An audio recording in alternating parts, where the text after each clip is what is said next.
Olá! E hoje o nosso bate-papo será com o Paulo. O Paulo é protético e ele tem uma gama de experiência em relação a moldes auriculares. Paulo, seja bem-vindo. Fala para nós sobre a sua experiência nessa área e também como é o processo na sua empresa quando você recebe a pré-moldagem, né? Por exemplo, os fonoaudiólogos encaminham a pré-moldagem de acordo com as características acústicas, né? E aí vocês vão confeccionar o molde, confeccionam o tampão, né, para natação e também as cápsulas, né, para aparelho RIC, que é aparelho com receptor no canal. Conta pra gente um pouquinho dessa experiência, por favor. Primeiro, obrigado pela oportunidade, doutora. É uma satisfação estar aqui com você, te conheço há algum tempo. E realmente, eu estou há muito tempo nessa área, já fazem quase 25 anos, entendeu? E o trabalho é justamente esse, a Fono passa o pedido do molde, chega pra gente, qual o modelo, o material, que hoje é acrílico e silicone, entendeu? Vem nesse pedido aqui, detalhado o nome do paciente. Algumas vezes vem a audiometria junto para a questão analisada, né? Alguma divergência, bater um papo. Mas é isso aí, já faz 25 anos quase que eu estou na área. E é basicamente isso, chega para a gente falando qual que é o modelo que quer, o tipo de molde, e a gente faz. Que bom. Então, conta pra gente assim, ó, chega o molde, né, a pré-moldagem desse jeito. Sim. Aí vocês vão cortar, né? Como que é esse processo? Bom, chega pra gente o pedido com o pré-molde feito, completo, a gente corta de acordo com o que a Fono solicitou. Sim. Se é canal, se é concha, se é meia concha, se é invisível simples, que é o mesmo, que é o antigo passarinho, standard, lá dos primórdios do molde mesmo. Sim. Mas usa com outro nome, mas usa até hoje. Invisível simples, se tem uma ventilação, se precisa de um conduto um pouco maior ou um conduto menor. Então são essas especificidades, essas especificações técnicas que a gente consegue fazer para ter uma melhor adaptação. Sim, é muito importante falar que o molde vai ajudar muito para a Fono adaptar o aparelho. Por quê? Hoje em dia, os aparelhos auditivos estão bem sofisticados. A gente tem possibilidade de ajustar de acordo com a audiometria, né, de acordo com cada paciente, mas o molde vai ajudar bastante, né? Então, o molde tem a função de levar o som para a orelha média, né? Então, ele vai conduzir esse som e o protético é muito importante porque se a gente pede um molde canal e aí ele transforma esse molde canal num molde menor, né? Pode vazar som, pode ter uma microfonia. Então, não é somente estética, né? Então, tem essa parte que é mais acústica, né? E o paciente vai ficar bem adaptado de acordo com o molde. É claro que a gente tem também as olivas, mas isso é um bate-papo à parte, né? A gente pode fazer outro bate-papo, né? Então fala para nós, Paulo, como que a história, né? Como que começaram os aparelhos, como que eram os moldes, né? Você tocou num ponto muito importante. Antigamente, chegava o molde pra gente, toda a modificação acústica basicamente era no molde. Sim. O aparelho era limitadíssimo. Depois que começou a vir a GCI, a GCO, esses controles. Antes era basicamente um amplificador mesmo, bem potente, o qual a gente conseguia mudar alguma coisa no molde, ou com um efeito corneta, sim, ou com a ventilação paralela, ventilação canaleta, ventilação dupla, e a ventilação diagonal, que hoje não é mais usada, usava-se muito ventilação diagonal. Hoje em dia, com a evolução dos aparelhos, passou essa modificação acústica para os programas no aparelho. Sim, então o molde hoje ele tem muita importância, é claro, até porque uma ventilação, a pessoa que tem o grave muito conservado, a gente tem que fazer uma ventilação legal. Porque senão dá oclusão, né? Isso, porque na verdade ele tem um grave conservado e ele vai ouvir os sons graves por essa ventilação, sim, não processa pelo aparelho. entendeu? Então, hoje em dia ainda tem alguns recursos que a gente consegue estar dando esse suporte, essa ajuda para adaptação. Mas antigamente era bem a gente mesmo. Era bem manual, né? Era bem o molde que fazia essas modificações. É verdade, gente. E é assim, né? Como eu tenho mais ou menos a mesma experiência, né? A mesma época, né? 25 anos, eu estudei sobre isso, né? Então a gente tinha que saber sobre a ventilação dupla, né? Canaleta. Então tudo isso fazia parte da minha prática, né?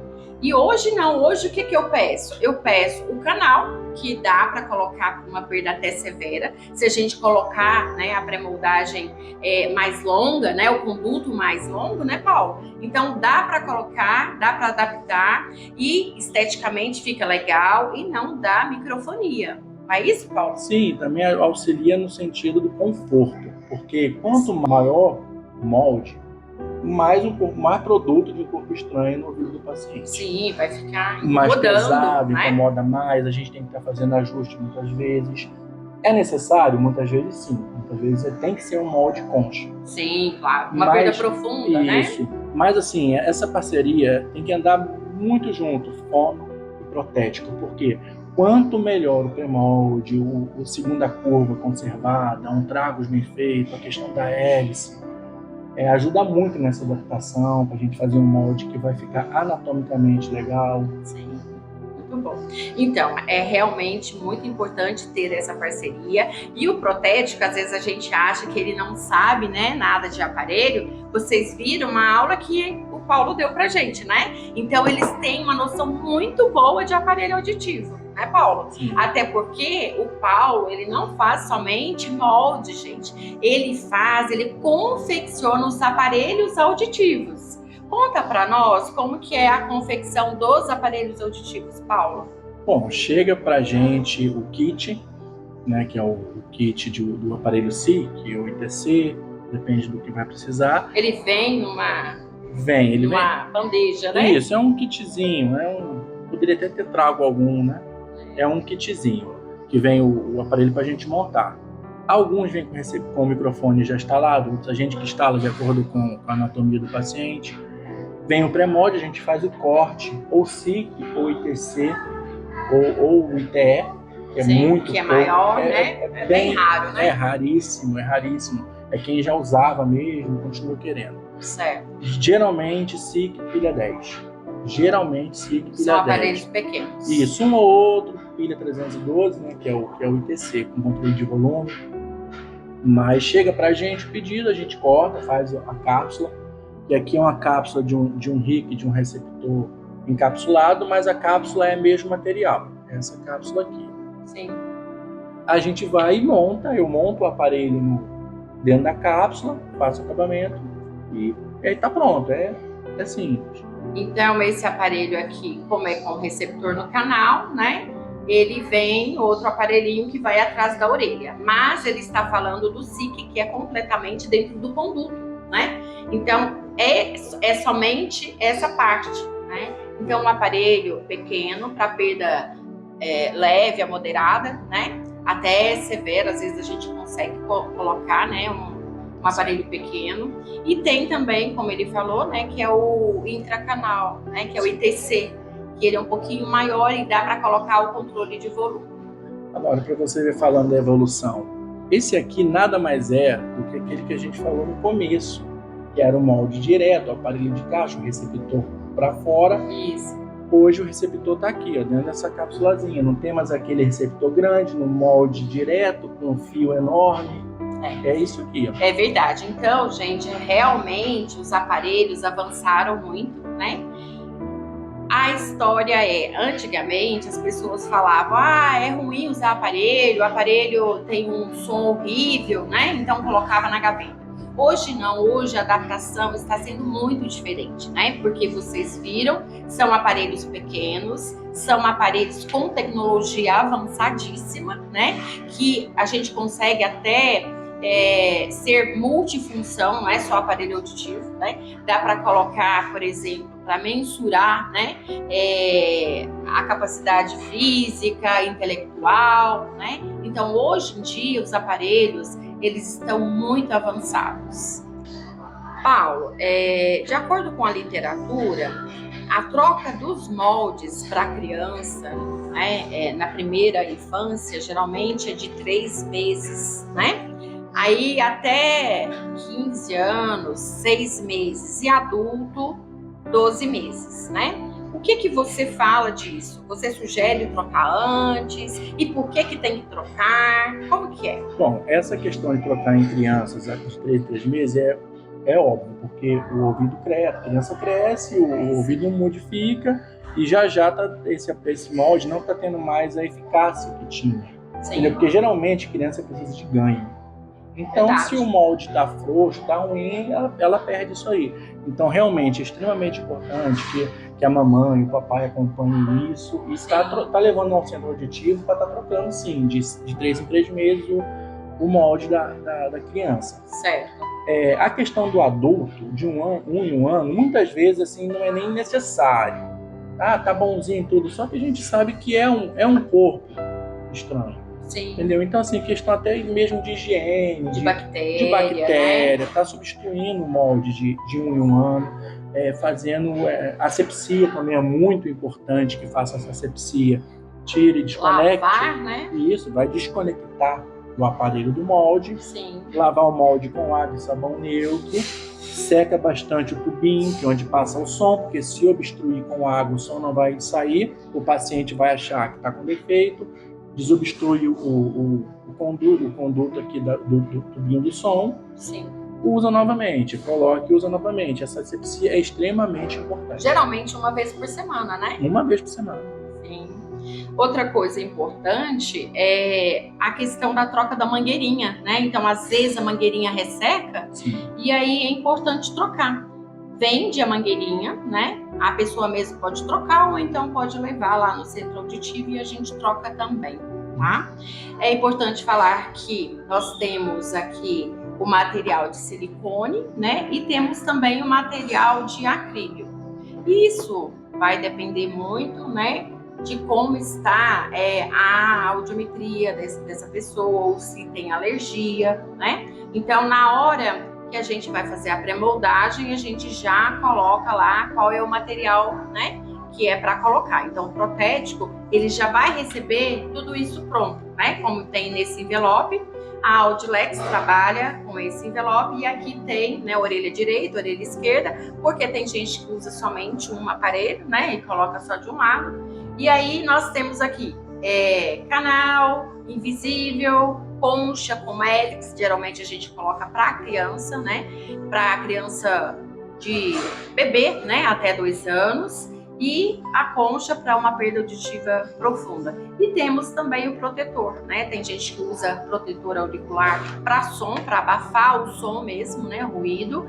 E também para natação, tá? Então a gente vai colocar se precisa de ventilação, qual é a quantidade, né? Se é 1 milímetro, 2 milímetros, né? E também se o aparelho está na garantia, tá? Então é muito importante colocar esses dados, porque o protético vai fazer o que a gente pede, né? Agora, como o protético tem muita experiência, se a gente colocar alguma coisa errada aqui, ele vai ligar pra gente e vai falar, olha, é isso mesmo? Né, Paulo? Exato. Né? Como o Paulo trabalha, a empresa dele é do lado da Audilex, então geralmente a gente está lá para discutir o caso, né? Como que eu faço com esse paciente que não está dando certo? Então ele nos apoia bastante nessa adaptação de aparelho, né, Paulo? E vale ressaltar também que você falou sobre o protetor. É algo que precisa ser falado, porque muitas pessoas, como você disse, compram ele para abafar o som. Sim. Só que ele não é destinado a isso. Ele não tem CA. Então, você pode comprar colocar o protetor para abafar ruído? Pode, mas ele é para natação. Sim. Entendeu? Vale ressaltar isso, porque às vezes a pessoa pensa que ele vai abafar, né? Eu já tive um caso desse. Eu fiz o protetor, mas não tô ouvindo coisas. Vai ouvir, ele não tem um CA, ele não tem um estudo técnico que ele atenua até 85 decibéis, não tem isso. Ele atenua pouco, né? Isso, mas ele atenua, mas é pouco, exatamente. É para natação, ele é feito para natação e algumas pessoas usam ele para... E assim mesmo, como ele disse para natação, gente, ele não vai vedar 100%. tá? Então, tem casos, por exemplo, que o otorrino pede para não fazer natação, não entrar na água, então é melhor não entrar. Porque ele não veda 100%, então entra um pouquinho de água, né? Tem casos que o otorrino pede para colocar álcool 70, né? Então, quando fala, olha, não vai para a água, então é melhor não ir para a água, ok? Paulo, muito obrigada. Foi uma aula, né? Eu acho que é muito importante não somente para a população em geral, mas até para os fonoaudiólogos, né? Saber um pouquinho de molde. E a gente agradece de coração, Paulo. Eu que agradeço novamente, muito obrigado pela oportunidade. E qualquer coisa pode falar com a gente.